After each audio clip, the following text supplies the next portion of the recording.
E aí, pessoal? Continua dando repercussão a decisão do Arthur Lira em colocar em votação um projeto que impede que pessoas presas possam fazer delação premiada. E aí, o que mais chamou atenção é que quem articulou esse projeto e pediu para que o Lira desenterrasse é um aliado do Lula. Pois é. Matéria do Metrópolis, Igor Gadelha, pedido para desenterrar projeto sobre a delação, partiu de aliado de Lula. O que é esse projeto da delação? É o seguinte, só para você entender. Lembra do caso do Mauro Cid? Mauro Cid falou de joia, falou de golpe, falou de militar e mais não sei o quê. Pois é. Ele falou isso preso. E depois da delação, foi liberado.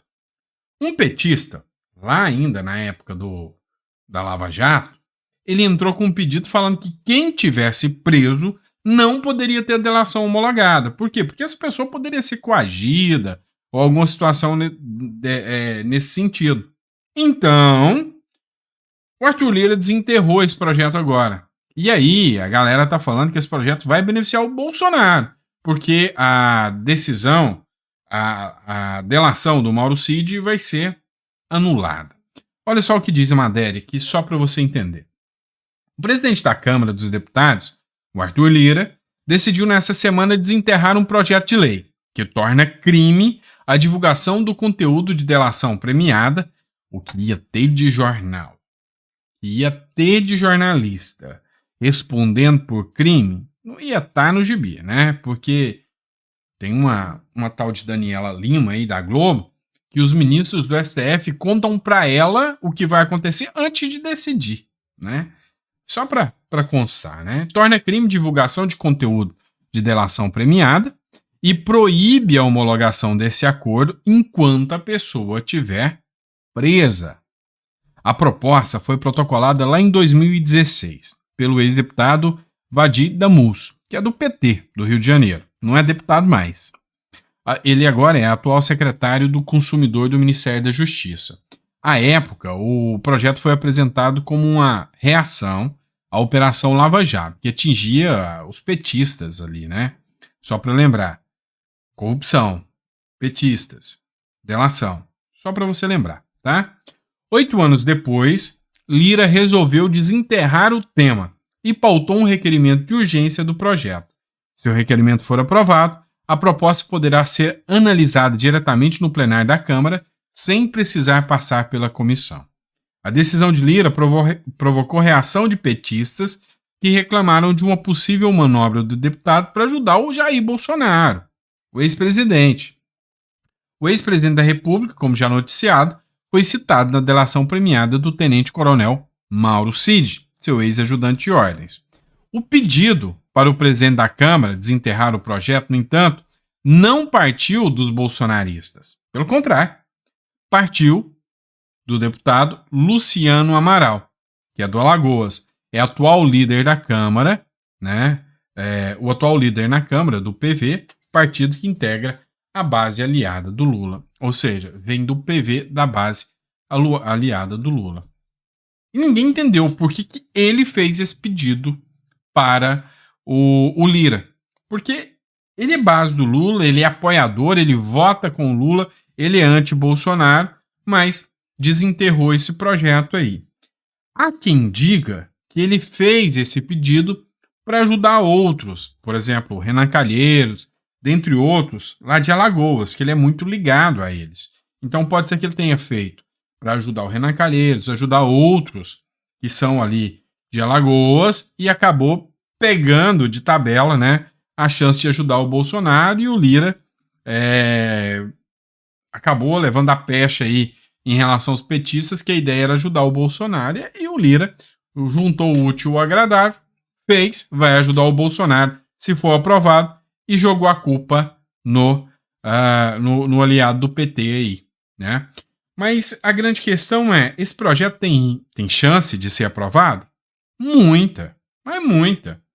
Cá entre nós, foi uma devassa a tal da delação premiada lá contra a turminha lá do Mensalão, do Petrolão. Foi uma devassa. Então, a delação premiada é quando você, para sair da cadeia ou diminuir a pena, você vai lá e dedura alguém. Fala, ó, eu vou delatar, eu vou dedurar o fulano. Pois é, mas o sujeito está preso. Então, esse projeto tem grande chance de ser aprovado. E aí, a delação do Mauro Cid, ó, cai por terra e a petezada fica louca com isso, né? Vamos lá, pessoal, mais matéria. Agora do Conexão Política. Cesta básica tem aumento de preço em 11 capitais. Hoje eu vi uma matéria do Campos Neto dizendo que está assustado com a possibilidade de volta da inflação em escala alta, tá? No mês de maio, o custo médio da cesta básica aumentou em 11 das 17 capitais brasileiras que são analisadas na Pesquisa Nacional da Cesta Básica de Alimentos, divulgada nesta quinta-feira pelo Departamento Intersindical de Estatísticas e Estudos Socioeconômicos. A informação é da Agência Brasil. Então, assim, se influencia muito. Quando o brasileiro sente o preço batendo no bolso, quando ele sente o preço dos alimentos básicos batendo no bolso, quando ele vê isso acontecendo, ele tem a tendência ali de botar a culpa no presidente. É culpa dele mesmo. Mas a grande questão é que, assim, isso vai causando um desgaste ainda maior do presidente, do gestor do país. E há uma tendência por uma pressão para que se mude os rumos do país. Muita gente pergunta se há hipótese do PT tomar impeachment, do Lula tomar impeachment. Vai depender. Vai depender das próximas ações que vão ser tomadas aí nos próximos dias. Mas assim, o risco tem. A probabilidade é baixa, muito baixa. Mas o risco tem. E, sabe, com as coisas continuando a tomar um rumo errado, começa uma pressão maior, uma pressão popular contra os deputados, contra os senadores e ainda contra quem vai se candidatar agora para prefeito também, né? E isso faz diferença. Vamos lá, pessoal, matéria do Globo. Republicanos querem lançar Cabo Daciolo à Prefeitura do Rio e dar troco em paz por demissões. Pois é, o partido quer apostar em ex-presidenciável em resposta a exonerações de indicados da sigla pelo ex-prefeito e candidato à reeleição. Pois é, o Paes fez uma aliança com o PT, e aí, como o Republicanos não está na base do PT, o Eduardo Paes acabou dando um pé na bunda para a galera do Republicanos.